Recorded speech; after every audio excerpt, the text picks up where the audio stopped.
I mean, there are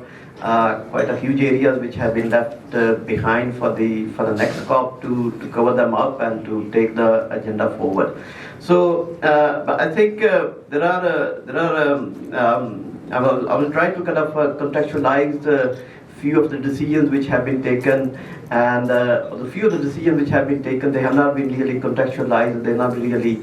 stemmed on some of the numbers or some of the scientific kind of observations and the numbers which were out there in front of the COP for them to anchor their decisions. So. There was a lot about the finance and the amount and the magnitude of the finance which is required. And then there was a lot of discussion about raising the ambition and of course the NDCs, the current status of the implementation of NDCs, and then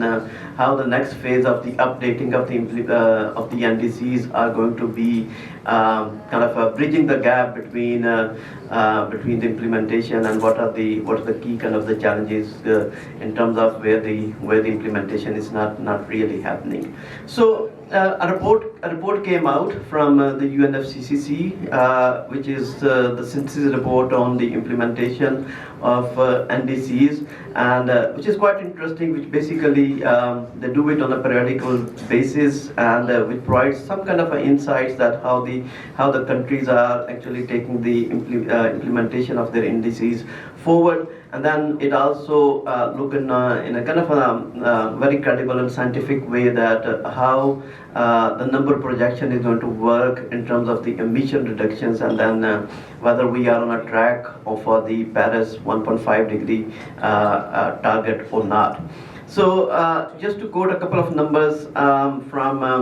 the last NDC and the last review of the NDCs, and this is this very latest one, 2024 review.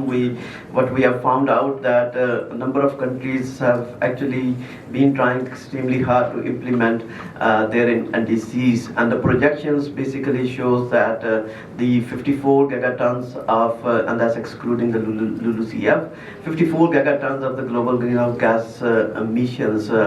have been done, and then similarly, when we try to look into the carbon budget or try to look into the projections of the emissions, what we are seeing that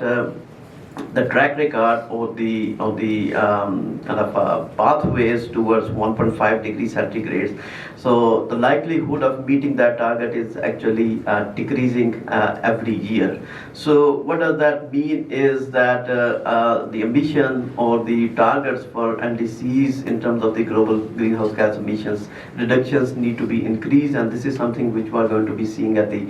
next year when the countries, and including Pakistan, they are going to be updating and they're going to be submitting the implementation as well as the new NDCs as well. But what we clearly know that the world is the world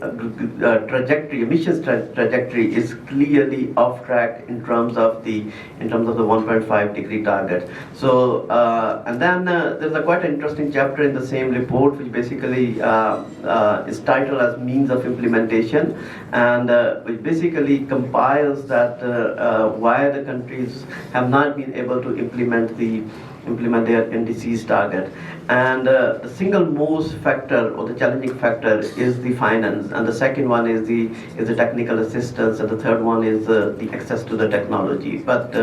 access to the finance or availability and adequacy of the finance remains the single most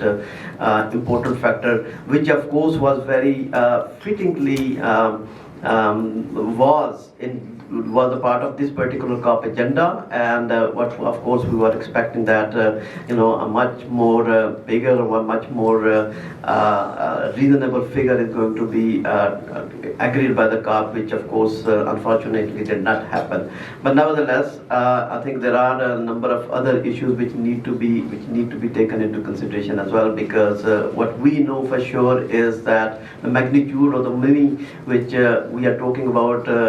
running into trillions on a per annum basis, that magnitude, the volume of the funding is just is not available in the public international public financial systems. So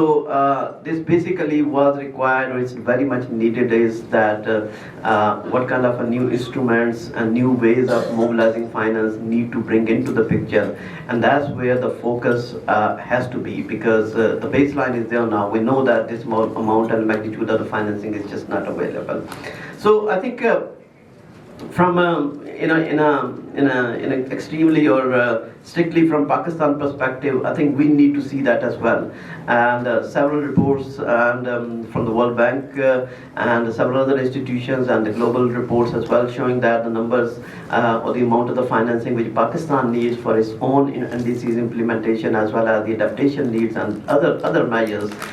We know that once again, that financing is not available in the public financial system, as well as the financing is not available from international financial system as well. So the private sector, the private capital, as well as the financial bridging and leveraging of finance from so many different and diverse sources has to come into the play, which of course is not happening at all in Pakistan, and that's not happening in globally either. So this basically needs that have to come up with a new instrument, have to come up with a new mechanisms, and this is where the role of the institutions like NDRMF, as well as SDPI, and a number of others who are around the table here, it become critically important and instrumental that we come up with the new ways of financial engineering and the financial mobilization mechanisms and instruments, which basically allow us to come up with these kind of numbers. So I think this is something which Pakistan need to take into consideration in terms of updating of its NDC. I don't think this is going to be sufficient or strong enough that we come up with a new kind of a revised number in terms of the financing which we need on the mitigation and adaptation side, and then we expect that this money is going to be falling from international system, and which basically allow us to fuel our climate action. This is not going to happen, and we have to come up with a new ways of mobilizing financing. And I think this is where the focus should be for this particular year. So when we go to the COP30, we go with a much more concrete and refined ways of fueling and financing our climate action. So I thank you very much, and very much look forward to hear from the other experts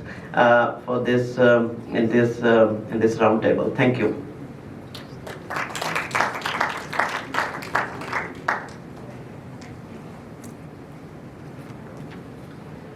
Thank you, Mr. Bilal, for highlighting the NDC